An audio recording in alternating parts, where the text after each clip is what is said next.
A year after my divorce, my sister found me sitting alone in a hospital waiting room and smiled like she had discovered me bleeding. Still alone? Claire asked, loud enough for my parents to hear. Your ex did well leaving you. My mother stared at the floor. My father pretended to read a sign about insurance forms. I was there for a follow-up appointment, wearing no makeup, holding a paper cup of coffee that had gone cold in my hands. My name is Maren Ellis, and at 32, I had already survived the kind of marriage people whisper about after church. Claire leaned closer, perfume sharp and expensive. He has a son now, she said softly, with the woman you called your best friend. Something in my chest folded, but it did not break. I looked at my parents. Neither of them corrected her. Neither of them looked surprised. So I smiled. Is that what she told you? Claire's smirk twitched. Before she could answer, the automatic doors opened behind us. My ex-husband walked in carrying a car seat. And when Claire saw the baby's hospital bracelet, every drop of color left her face completely. Claire stared at the bracelet as if it had spoken directly to her. My ex, Nathan, froze when he noticed our family gathered near the waiting area. His grip tightened on the car seat handle before his eyes found mine. For a moment, neither of us moved. Then he walked straight toward me. Not toward Claire. Not toward my parents. Toward me. Sorry I'm late, he said quietly. Claire blinked. Late. Nathan ignored her. The baby sleeping inside the carrier stirred beneath a blue blanket. My mother looked confused. My father lowered the brochure he had been pretending to read. Claire laughed nervously. Wait. What is this? Nathan finally looked at her. The expression on his face wasn't guilt. It wasn't shame. It was exhaustion. You should probably stop talking, he said. The confidence drained from Claire's posture. I remembered the day my marriage ended. Everyone believed the same story. Nathan left me for my best friend, Vanessa. Vanessa got pregnant. They built a new life together while I disappeared from it. That version spread through our family like scripture. I never corrected it. I never defended myself, because the truth was uglier and far more dangerous. Nathan glanced toward the elevators, then back at me. She's here, he said. My stomach dropped. Vanessa had arrived. The elevator doors opened across the lobby. Vanessa stepped out holding a folder against her chest. Claire straightened immediately, relief flashing across her face. Vanessa had always been her proof, her favorite witness, the woman who supposedly stole my husband and built a happier life from the wreckage of mine. Except Vanessa wasn't smiling. She looked terrified. The closer she came, the more obvious it became. Her eyes were swollen. Her shoulders were rigid.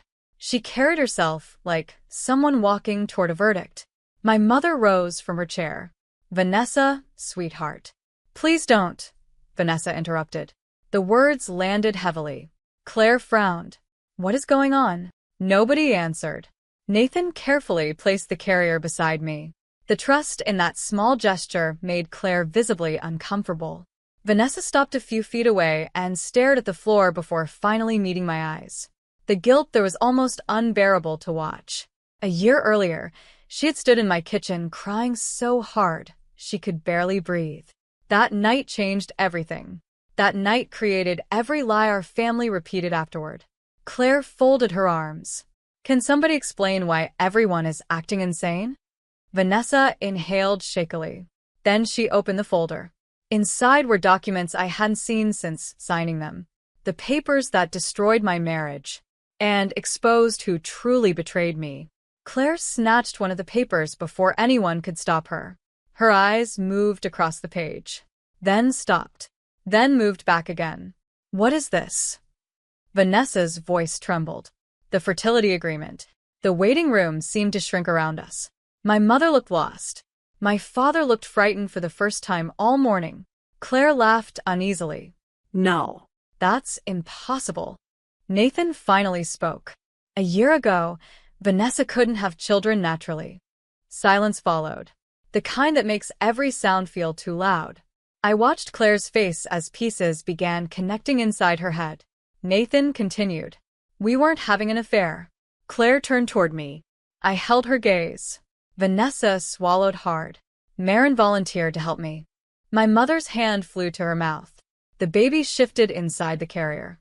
Nathan reached down and gently adjusted the blanket, a movement so natural it hurt to watch. "A surrogate?" my father whispered. Vanessa nodded. Tears filled her eyes. "Yes." Claire stared at me like she had never seen me before. The story she loved had just cracked apart. But the truth wasn't finished. Not even close. Because the pregnancy had never been what destroyed my marriage. Nathan looked directly at Claire. Then he asked a question that made my blood run cold. "Do you remember accessing Marin's email account?" Claire's expression collapsed instantly. "What are you talking about?" she asked. Nathan didn't look away. The divorce papers were filed after emails appeared from Marin's account. My mother frowned. "Emails?" "Messages claiming she wanted out of the marriage," Nathan said. "Messages I later learned she never wrote." I watched Claire carefully. The color had vanished from her face long before this conversation began. Vanessa opened another document. "The hospital IT report," she said softly. "Marin gave investigators permission to examine old devices after the divorce." Claire stepped back. "Why would you investigate emails?" "Because I never sent them," I replied. My voice remained calm. "And because someone forgot a simple detail." Claire swallowed. Nathan folded his arms. "Every login originated from one IP address." My father's breathing changed. Claire looked toward the exit. Nobody moved. Vanessa held up the final page. The address belonged to Claire's house. My sister stared at the evidence. "You can't prove I sent anything." "Actually, we can," Nathan said. He pulled out his phone and opened a recording. Claire heard her own voice. The moment it started playing, she nearly stopped breathing. Claire lunged forward. "Turn that off." Nathan didn't. Her recorded voice echoed through the waiting room. Clear. "Undeniable. I only needed them apart long enough for Vanessa to get pregnant," the recording said. After that, nobody would question the divorce. My mother grabbed the armrest beside her. My father looked physically ill. Claire had made that call months earlier, unaware that Vanessa had recorded every conversation after growing suspicious of her behavior. The recording continued. "You always needed Marin more than me," Claire's voice said. I was tired of watching her be everyone's favorite. The words hit harder than the confession itself. Not because they were cruel, because they were honest. Vanessa wiped tears from her eyes. "She manipulated all of us." Claire shook her head wildly. No. "You don't understand." "I understand perfectly," Nathan replied.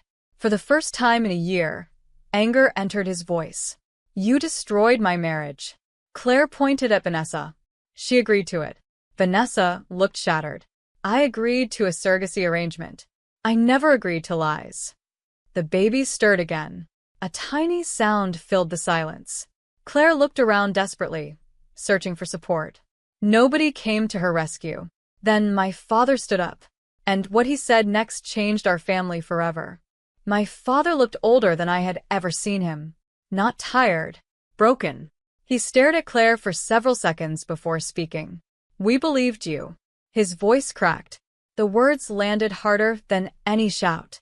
Claire immediately began crying. "Dad." "No."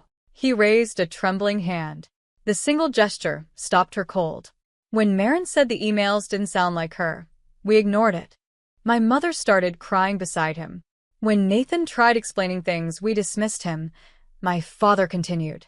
When our daughter lost her marriage, we chose the story that felt easiest. Claire's shoulders shook. "I didn't mean for this to happen." I almost laughed. Not because it was funny, because it was absurd. A year of damage. A family shattered. A marriage buried. And now she didn't mean it. Nathan looked at me.